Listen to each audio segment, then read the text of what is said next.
देखिए आज जो हम लोग आए हैं लेके यहाँ पे हम लोग क्या जिक्र कर रहे हैं, हम लोग जिक्र कर रहे हैं इंग्लिश ग्रामर का। इंग्लिश ग्रामर है कि व्हाट इंग्लिश ग्रामर। तो इंग्लिश ग्रामर में जो होता है कि जब सबसे पहले हम लोग देखते हैं, अगर हम लोग इंग्लिश ग्रामर किसी भी सब्जेक्ट को की अगर हम लोग जिक्र करते हैं, चाहे इंग्लिश ग्रामर हो, मैथ हो, फिजिक्स हो, केमिस्ट्री, बायोलॉजी हो, तो उसमें पहले हमें ये समझना होता है कि हमें पहले उन चीजों को समझना है कि उसका अर्थ क्या होता है। अभी जैसे मान लीजिए कि अगर हम लोग इंग्लिश ग्रामर की बात करते हैं तो इंग्लिश ग्रामर का मतलब आपका क्या हो गया। इंग्लिश ग्रामर में पहले हमको ये देखना है कि इंग्लिश क्या है। इंग्लिश आपका क्या है, पहले हम ये समझ लेंगे कि इंग्लिश किस प्रकार की भाषा है। तो इंग्लिश इज इंटरनेशनल लैंग्वेज। अंग्रेजी जो हमारा है एक अंतर्राष्ट्रीय भाषा, और हिंदी की बात करेंगे तो हमारा क्या राष्ट्रीय भाषा है, नेशनल लैंग्वेज। तो अगर इंग्लिश ग्रामर की बात करते हैं, अगर इसको हम डिफाइन करते हैं, इसको क्या कर सकते हैं, दैट बुक इन विच, जैसा कि आप लोगों को बताया भी क्या कि that book in which we learn to speak reading, writing and speaking English language. मतलब वैसी चीज है या वैसी किताब जिसमें हम लोग सभी चीजों को किस भाषा में पढ़ते हैं, अंग्रेजी भाषा में पढ़ते हैं, उसे हम लोग क्या कहते हैं, इंग्लिश ग्रामर कहते हैं। अब अगर इंग्लिश ग्रामर की हम लोग बात करते हैं तो इंग्लिश ग्रामर में फर्स्ट ऑफ ऑल आपका आता है क्या, तो वो आपका है लेटर्स। क्योंकि किसी भी चीजों का अगर निर्माण होता है तो वो आपका, अगर इंग्लिश की बात अगर हम लोग करते हैं तो वो आपका वर्ण से होगा।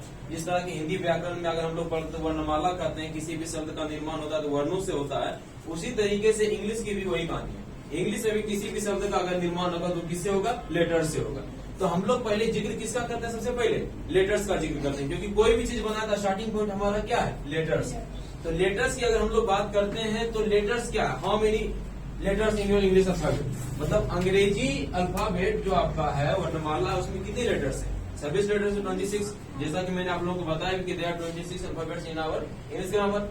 अब जैसे है कि लेटर से किसका निर्माण होता है, अगर हम लोग हर एक लेटर को ऐड करते हैं तो उससे आपका शब्द का निर्माण होता है। जैसा कि मैंने आपको बताया कि एक कॉम्बिनेशन ऑफ लेटर्स, मतलब कि आपका वर्णों का जो समूह होता है या वर्णों का जो जोड़ होता है, एक combination of letter that creates, क्या क्रिएट करता है, एसेंस या सम सेंस। मतलब कि कुछ ऐसा वर्ड का मतलब ऐसा नहीं कि सारे किसी को भी लेटर्स को मिला दिए और उसे एक वर्ड का निर्माण कर दिए, तो वो वर्ड नहीं कहला सकता। वर्ड का मतलब वो कि जो मीनिंगफुल होना चाहिए, कहने का मतलब है कि जिसका कोई स्पष्ट अर्थ निकले, तो उसी को हम लोग शब्द कह सकते हैं। जैसा कि मैंने आपको हिंदी में बताया है कि वर्णों के मेल से कुछ अर्थ का निर्माण हो, मतलब वैसे वर्ण जिसको अगर हम लोग मैच करवाते मिलाते एक दूसरे से, उससे कुछ अगर शब्द का निर्माण होता है, ऐसा शब्द जिसका कुछ न कुछ अर्थ स्पष्ट हो, उसी को हम लोग क्या कर सकते हैं, शब्द कह सकते हैं। अब जैसा कि मैंने नोट में आपको बता दिया कि ऐसा नहीं, जैसा मैंने अभी बताया था कि यदि वर्णों के मेल से कोई अर्थ नहीं निकलता, अगर वर्ण को मिला दिए एक शब्द का निर्माण हो गया लेकिन उससे कोई अर्थ निकल ही नहीं रहा है, तो उसको हम लोग शब्द नहीं कर सकते हैं। तो वो आपका कहलाता है क्या, जमलेट लेटर्स कहलाता है।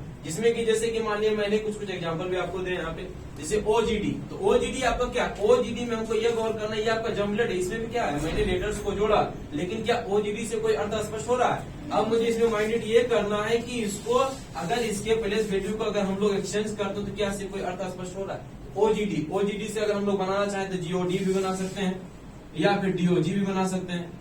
तो ये आपका दो शब्द निकल रहा है, इससे कोई अर्थ स्पष्ट हो रहा है तो इसको हम लोग वर्ड कर सकते हैं, अनदर वे में इसको वर्ड नहीं कर सकते। अगर हम लोग बात करेंगे भी तो ये जमलेट लेटर्स के अंतर्गत आएगा, और ये आपका जो आएगा ये वर्ड कहला सकता है, जो कि मीनिंगफुल है, जिसका कोई मतलब निकलता है।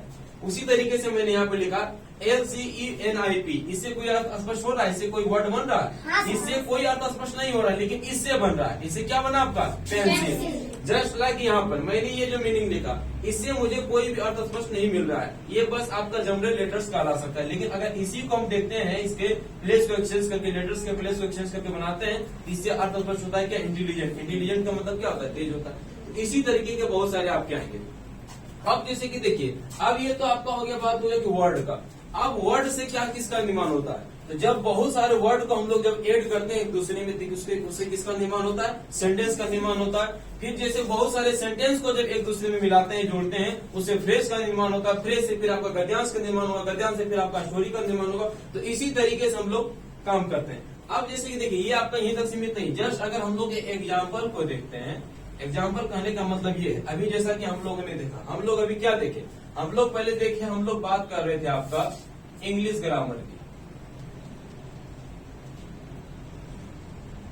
इंग्लिश ग्रामर की हम लोग बात कर रहे थे, तो इंग्लिश ग्रामर में पहला हमारा क्या आया था, लेटर्स कितने हैं, 26 है। और ये क्या है, लेटर्स जो 26 होते हैं, ये कितने प्रकार से लिखे जा सकते हैं, दो प्रकार से, एक कैपिटल लेटर्स में, एक आपका स्मॉल लेटर्स में। लेटर्स के कॉम्बिनेशन को, जब बहुत सारे लेटर्स आपस में मिलते हैं तो उससे किसका निर्माण होता है? वर्ड का, जिसको हम लोग शब्द कहते हैं, है कि नहीं? जब बहुत सारे शब्द को ऐड करते हैं एक दूसरे से, तो उससे आपका किसका निर्माण होता है? तो उससे आपका निर्माण होता है सेंटेंस का पहले, एक्चुअली सॉरी, सेंटेंस का पहले निर्माण होगा। बहुत सारे जब वर्ड को ऐड करेंगे किसका निर्माण होगा? सेंटेंस का। मतलब कोई भी वाक्य आप बना सकते हैं वो शब्दों को जोड़ के। और जब बहुत सारे वाक्य अगर आपके मान लीजिए कि कुछ शब्दों का निर्माण अगर होता तो उससे आप फ्रेज भी बना सकते हैं, फ्रेज भी उसको आप कर सकते हैं। और जब इससे बहुत सारे फ्रेज को आप जोड़ेगा, बहुत सारे सेंटेंसेस को आप अगर जोड़ते हैं तो उससे आपका कोई ना कोई एक गद्यांश बनता है। गद्यांश को अगर आप जोड़ते हैं तो फिर उससे किसका निर्माण होता है? फिर उससे आपका एक स्टोरी का निर्माण होता है। उसके बाद हम लोग कोई भी कहानियों को पढ़ते हैं। तो स्टार्टिंग पॉइंट हमारा क्या था? स्टार्टिंग पॉइंट देखिए हमारा क्या था? लेटर्स था, और वो बन के कहाँ आ गया? एक स्टोरी तक क्रिएट हो जाता है। तो यहाँ देखिए इसमें हमको ये समझना है आखिर एक स्टोरी बन रही है तो वो कैसे बन रही है, उसमें किनकी भूमिका रही है। जस्ट लाइक अगर हम आपको एक एग्जांपल देते हैं, मान लीजिए कि एक आपका ये मकान है, तो मकान का ये यूं ही तैयार हो गया है। मकान में क्या होता है? मकान में पहले अगर हम लोग जोड़ते हैं तो पहले ईंट को जोड़ते हैं, एक एक ईंट मिलता है। एक एक ईंट अगर मिलता है तो किसका निर्माण करता है? वॉल का निर्माण करता है, मतलब दीवार का निर्माण करता है। उसी तरीके से बहुत सारी जब दीवार में मिलते हैं तो एक चार दीवारी का निर्माण होता है, चार दीवारी से फिर क्या एक कमरा का निर्माण होता है। तो कमरा को मकान तो नहीं कर सकते ना। बहुत सारा जब कमरा मिलता है तो एक आपका फ्लैट का निर्माण करता है, और जब बहुत सारे फ्लैट मिलते हैं तब उसको एक हम मकान का रूप दे सकते हैं। बात समझ में आ रही है ना? अब यही कहानी आपके दैनिक जीवन में भी उपयोगी है। दैनिक जीवन का मतलब है कि आपके बॉडी में, आपका बॉडी जो है, मानव जीवन जो हमारा जो शरीर है, एक मानव मनुष्य का जो शरीर होता है वो किसी, अगर आपसे सवाल कर दिया जाता है कि हमारा जो है शरीर वो किससे मिलकर बना होता है, क्या आंसर आप लोग दीजिएगा? कोशिकाओं से मिलकर बना होता है। तो हमारा देखिए स्टार्टिंग पॉइंट क्या होता है? अभी हम अपने बॉडी को अगर हम लोग देखते हैं, हम लोग अगर अपने बॉडी को देखते हैं तो हमारा बॉडी जो है वो किससे मिलकर बना होता है? कोशिकाओं से मिलकर बना होता है। अब आपके मन में आ रहा होगा कि सर ये कोशिका क्या है, ये कहाँ से आया? ये जो आपका कोशिका जो होता है ये आपका बायोलॉजी से आता है। बायोलॉजी क्या बात आती है? बायोलॉजी की, तो बायोलॉजी को हम लोग देखते हैं। बायोलॉजी किसे, मतलब जीव विज्ञान क्या आता है? जीव विज्ञान, विज्ञान की वह शाखा, उसको हम ऐसे कर सकते हैं, मतलब द स्टडी ऑफ लाइफ, जिसमें हम लोग जिंदगी के बारे में, जिंदगी की रचनाओं एवं संरचनाओं के बारे में अध्ययन करते हैं। तो उसको हम ऐसे भी कर सकते हैं कि जिसमें हम लोग पेड़ पौधों और जंतुओं के बारे में अध्ययन करते हैं। तो अब इससे बात आता है, मान लीजिए कि कोशिका से पहले आपकी बात आ गई बायोलॉजी। तो बायोलॉजी की अगर बात आती है तो जीव विज्ञान क्या, जैसा कि मैंने आपको बताया, बायोलॉजी का हिंदी में हम लोग कहते हैं बायोलॉजी को जीव विज्ञान। तो जीव विज्ञान जो है ये आपका क्या है? जीव विज्ञान आखिर नाम दिया तो दिया किसने? ये भी एक सवाल आपका आता है। तो सबसे पहले हम लोग अभी इसका जिक्र करते हैं कि ये जो आपका है, ये आपका है, दो पार्ट में इसको डिवाइड किया जाता है। एक आपका कहलाता है बॉटनी, एक आपका कहलाता है जियोलॉजी। अब जैसे कि बात ये आती है कि आपके मन में ये सवाल उत्पन्न हो सकता है कि सर ये जो जीव विज्ञान ये आया कहाँ से? इसे लाने वाले कोई ना कोई तो होंगे जरूर। तो बिल्कुल है, आपका सवाल सही है। इसे लाने वाले हैं अरस्तु महाशय, जिनके द्वारा, मतलब अगर हम लोग से पूछा जाएगा कि फादर ऑफ बायोलॉजी से किसे कह सकते हैं हम लोग, तो उनको जनक बोलिए, पितामह बोलिए, फादर ऑफ बायोलॉजी बोलिए, सब किसको कहा गया? आपका अरस्तु को कहा गया। ठीक है, इसके बारे में हम लोग और आगे में डिटेल में चर्चा करें। फिलहाल तो हम लोग इंग्लिश को लेकर चल रहे थे, लेकिन फिर भी जब स्टार्टिंग कर चुके हैं थोड़ी सी जानकारी ले लेते हैं। तो ये आपका देखिए बायोलॉजी को दो भागों में बांटा गया, एक आपका कहलाता है बॉटनी, एक आपका कहलाता है जियोलॉजी। अब जैसे देखिए बायोलॉजी के अंतर्गत अभी हम लोग चर्चा कर रहे थे किसकी? कोशिका की। तो कोशिका क्या है पहले उसी को हम लोग देखते हैं। कोशिका क्या है? कोशिका देखिए क्या है, ये आपका, ये हमारा जो बॉडी है पूरा, हमारे बॉडी का हर एक अंग हर एक पार्ट जो देखते हैं वो आपका किसका बना हुआ है? कोशिका का। तो अब बात आती है सर कोशिका का खोज किसने किया था? तो कोशिका का खोज जो आपका है, कोशिका का खोज आपका रॉबर्ट हुक ने किया था। और कब किया था? तो 1665 ईस्वी में किया। ठीक है ना। अब जैसे कि बात आती है कि हमारा शरीर जब कोशिकाओं का बना हुआ है, तो अगर हम लोग डिफिनेशन अगर देना चाहेंगे, अब जैसे उसी में कोई इंसान अगर आपको ये भी कह सकता है कि नहीं कोशिका का नहीं बल्कि ऊतकों का बना हुआ है, तो ऊतक भी अगर आप बोलिएगा, ऊतक का मतलब इंग्लिश में इसको हम लोग कहते हैं टिश्यू। अगर आप ऊतक बोलते हैं तो भी आपका सही है, कोशिका बोलते हैं तो भी सही। लेकिन बात आती है कि ये ऊतक क्या है सर? तो कोशिकाओं के समूह को ऊतक कहते हैं। The group of cells are called क्या? Tissues. The group of cells are called tissues.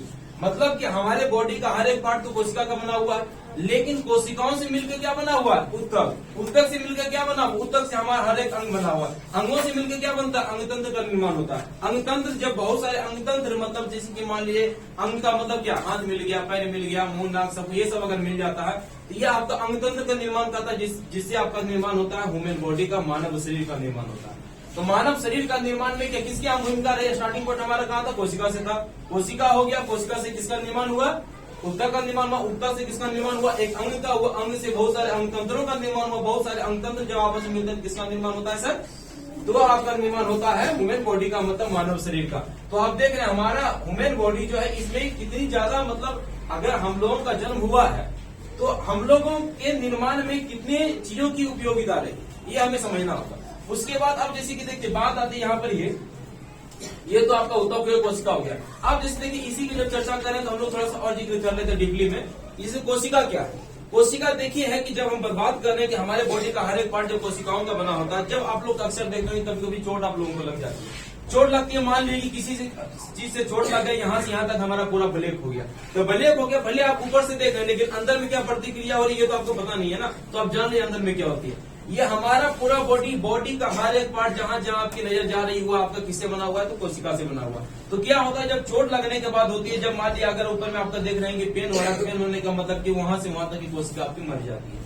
तो वहां से वहां तक मान लीजिए कि अगर मुझे चोट लगा, यहाँ से यहाँ तक की कोशिका मर चुकी है, लेकिन इधर का तो कोशिका जिंदा है, इधर का भी कोशिका जिंदा है। मरा कहाँ का, यहाँ का मरा। लेकिन हम लोग क्या करते हैं, डॉक्टर के पास जाते हैं, हल्का सा सुई लगा दिया, तुरंत देते हैं, ठीक हो जाता है। लेकिन उसका रीजन क्या है, उसमें भी मान लीजिए, अब अगर मान लीजिए कि उसी चोट में घर में जाके अगर मान लीजिए गर्म पानी से आप सेका लगा दिए, सेका लगाने के बाद क्या होता है, आप भले सेका ऊपर से लगा, लेकिन काम वो कहाँ पे कर रहा है, अंदर में कर रहा है। उसमें क्या, अंदर में क्या प्रतिक्रिया होती है, इधर का कोशिका आपका जिंदा, इधर का भी कोशिका आपका जिंदा है। अब जैसे आस पड़ोस में मान लीजिए आप लोग देखते हैं, आस पड़ोस में मान लीजिए कि आपके घर में कोई कुटुंब आत्मा आ गए, तो बगल वाले आपके पास कोई चीज की कमी है और बगल वाले के पास उन चीजों की पूर्ति हो चुकी है और जितना होना चाहिए उससे कहीं ज्यादा, तो वो चाहते नहीं चलो मेरे पास अगर ज्यादा तो हम उसको थोड़ा सा दे दें। तो वही कहानी यहाँ क्रिएट होती है। इधर वाला कोशिका इसको देखता है, इधर वाला कोशिका इसको देखता है, क्या कहता है, लगता है बेचारा का बहुत बुरा स्थिति में फंसा हुआ, चलो थोड़ा सा मदद कर देते हैं। अभी बेचारा तो निशन उस पर दया दृष्टि अपना दिखा दिया, यो तो निशन दया दृष्टि दिखाया। पानी का सेंका लग रहा है कहाँ से, ऊपर से, दया दृष्टि कहाँ दिख रहा है, अंदर से। तो यहाँ पर क्या हम लोग पानी का सेंका भले ऊपर से लगाते हैं, ये अपना कोशिका थोड़ा सा उधर छिड़क देता है, ये अपना कोशिका थोड़ा सा इधर छिड़क दिया, छिड़कने के बाद क्या होता है, यहाँ जो होता है फिर धीरे धीरे पेन अपना कम हो जाता है। तो पूरे बॉडी की अगर हम लोग बात करते हैं तो हमारा जो है अगर चोट लगे कुछ भी होता है तो वहाँ को क्या होती है, चोट लगने के बाद होती है कि वहाँ की कोशिका मर जाती है, जिसके कारण हम लोग क्या होता है, हम लोग को पेन होता है या दर्द से गुजरना पड़ता है। अब इसी तरीके के, अब जैसे देखिए कोई भी इंसान आपको ये कह सकता है कि हमारा पूरा शरीर आपका कोशिका का बना हुआ है, लेकिन देखिए अब ये क्या होता है, कभी कभी आप लोग अक्सर ये चीज को देखते होंगे कि पैर हाथ कहीं भी अगर हम लोगों को चोट लगती है, तो पैर हाथ कहीं भी अगर हम लोगों को चोट लगती है तो वो तो आसानी से ठीक हो जाता है। लेकिन कभी कभी आप लोग देखते हैं किसी इंसान को ब्रेन में चोट लग जाता है तो वो आसानी से ठीक नहीं हो पाता। उसका रीजन क्या आप लोग जानते हैं, क्या कोई बता सकता है मुझे? उसका रीजन ये होता है कि देखिए उसमें क्या होता है, हमारा जो ब्रेन है, ब्रेन में आपका देखिए पहले ऊपर का जो पार्ट आपका होता है, तो ये आपका जो कपाल कहलाता है, ये देखिए ये आपका कपाल के अंदर एक आपका झिल्ली पाया जाता है जिसको हम लोग कहते हैं मेनिनजोइड झिल्ली, मेनिनजोइड नामक झिल्ली कहलाता है आपका, ठीक है। उसके बाद आपका ब्रेन पाया जाता है। तो ये देखिए ये इतना ज्यादा कोमल है, इसकी सुरक्षा के लिए जो आपका कपाल है ये बहुत मजबूती के साथ दिया हुआ है। जैसे देखिए अभी आप लोग जाते हैं मान लीजिए बाइक से लोग बाइक चलाते हैं तो पुलिस वगैरह छींकता है, क्यों छींकता है कि बाइक हेलमेट पहना करो, क्यों हेलमेट कहता है पहनने के लिए, उसका रीजन है क्योंकि हमारे लिए बहुत ज्यादा जरूरी है। हमारे बॉडी में अगर सबसे नाजुक अंग किसी को हम कह सकते हैं तो ये बहुत ज्यादा नाजुक अंग होता है। जिस तरह आप लोग देखते हैं ना, मान लीजिए कंप्यूटर वगैरह में देखते हैं तो कंप्यूटर वगैरह किस तरीके से मतलब हल्का सा माउस पे काम कर रहा है, काम वहाँ पे होता है, तो उसी तरीके से हमारा जो पूरा बॉडी है अगर उसका एक सिस्टम की बात करें तो ये हमारा पूरे बॉडी का कंप्यूटर अगर किसी को कहता है तो हमारा ब्रेन कहलाता है कंप्यूटर उसका। वो हमारा पूरे बॉडी को अगर कंट्रोल करता है। मान लिया हमको भूख लगी है तो वो भूख जो लगी है वो मैसेज कहाँ से आ रहा है, ब्रेन से तुरंत आया मैसेज, तुमको भूख लगी, तुमको खाना खाना है जाके। हम उंगली ऐसे की है, ऐसे हाथ कर रहे हैं, मतलब क्या अपने समय से नहीं कर रहे हैं, उसका मतलब यह है कि तुरंत वहां से इतना ज्यादा तेजी में मैसेज आता है, हमारे ब्रेन से मैसेज आके तुमको उंगली ऐसे करना। तो कहीं ना कहीं हमारे पूरे बॉडी का अगर हम हिलते डुलते हैं, दौड़ते हैं, नाचते हैं, कूदते हैं, कुछ भी करते हैं तो वो सारा मैसेज कहाँ से आता है, ब्रेन से आता है। ब्रेन से मैसेज आता है तब हम वो प्रतिक्रियाओं को करते हैं। तो इसीलिए अगर हम लोग देखें, अगर हम लोग कोई भी काम करते हैं, कुछ भी सोचते हैं तो हमारा कंट्रोल सिस्टम अगर हम किसी को कर सकते हैं तो किसको कर सकते हैं, ये जो ब्रेन का जो आपका स्टडी होता है वो आपका आता है नर्वस सिस्टम के अंतर्गत आता है, तंत्रिका तंत्र के अंतर्गत आता है। तो ब्रेन जो आपका होता है वो भी 3 पार्ट का बना होता है। एक आपका अग्र मस्तिष्क हो गया, एक आपका पश्च मस्तिष्क हो गया, एक आपका ये एक मध्य हो गया, एक आपका पश्च हो गया, 3 पार्ट का बना होता है। तो खैर उन सब चीजों का जिक्र हम लोग बाद में भी करेंगे, फिलहाल हम लोग जो देख रहे थे उसको देखते हैं, ठीक है। तो बात हम लोग कर रहे थे किसकी, इंग्लिश की बात। अब अंग्रेजी की बात करना शुरू किया, पहुंच गए हम लोग बायोलॉजी में पहुंच गए। लेकिन चलो ठीक है, रास्ते में अगर कहीं भी कोई आ जाए तो उसको लेके चलना है, तो सीख गए तो सीख ही गए, है कि नहीं। वेस्ट नहीं समझना किसी चीज, क्योंकि हमारे लिए कहीं ना कहीं हर एक चीज बहुत ज्यादा इंपॉर्टेंट है। तो इसी में देखिए, किसी की ब्रेन की अगर हम लोग बात कर रहे थे, उसमें क्या होता है कि कपाल के बाद जो आपका मेनिंजोइड झिल्लिया होता है, कि मेनिंजोइड झिल्ली जो होता है ये आपका मतलब यूं कहिए कि एक प्लास्टिक की तरह, पॉलीथीन आप लोग देखे होंगे ना, पॉलीथीन की तरह इतना ये पतला होता है। ये जो आपका होता है, जब मान लीजिए कि हमको चोट लगती है, ठीक है ना, चोट लगने के बाद पहले तो आपका ये जो कपाल आपका है ये आपका क्रेनियम कहलाता है, इसका नाम होता है क्रेनियम, ठीक है ना। ये आपका 8 हड्डियों से मिलकर बना होता है। कौन, कपाल। ये जो आपका आवाज कर रहा है कुछ ऐसे करते हैं, तो जैसे मान लीजिए माथा टकरा है, तो ये जो ऊपर वाला जो सिरा जो टकराता है वो आपका कहलाता है कपाल, जिसको क्रेनियम कहते हैं, जो कि कितने हड्डियों से मिलकर बना होता है, आपका 8 हड्डियों से मिलकर बना होता है, ठीक है ना। ये जो 8 हड्डियों के बीच जो जोड़ होता है वो काफी मजबूती से बना होता है, ठीक है ना। उससे ये बहुत मजबूत होता है। तो कभी भी चोट वगैरह लगती है तो आप लोग देखते हैं हमारा सर फूल जाता है या हल्का सा ब्लीडिंग होती है, तो बचाव का काम यही करता है। लेकिन ये अगर आपका बचाव को काम किया, लेकिन अगर चोट ज्यादा जोर से लग गया तो वो जाके हानिकारक कहाँ होगा, मेनिंजोइड झिल्लिया।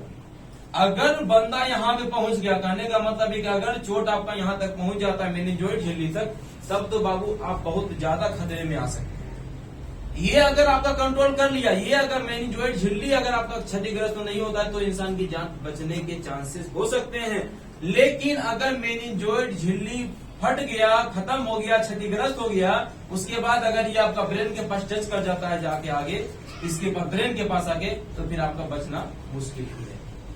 तो आपके बचने के कोई चांसेस हो ही नहीं सकते हैं। ये इतना ज्यादा नाजुक होता है, इसीलिए लोग कहते हैं कि नहीं, इसकी सुरक्षा बहुत ही ज्यादा जरूरी है। तो अब देखिए, अब हम लोग बात करते हैं आगे कि ये जो आपका है, अब बायोलॉजी की बात तो हो ही गई, उसके बाद अब हम लोग बात करते हैं फिर इंग्लिश की ओर आगे बढ़ते हैं। वैसे टिफिन का टाइम हो गया, विशेष बात हम लोग बाद में करते हैं।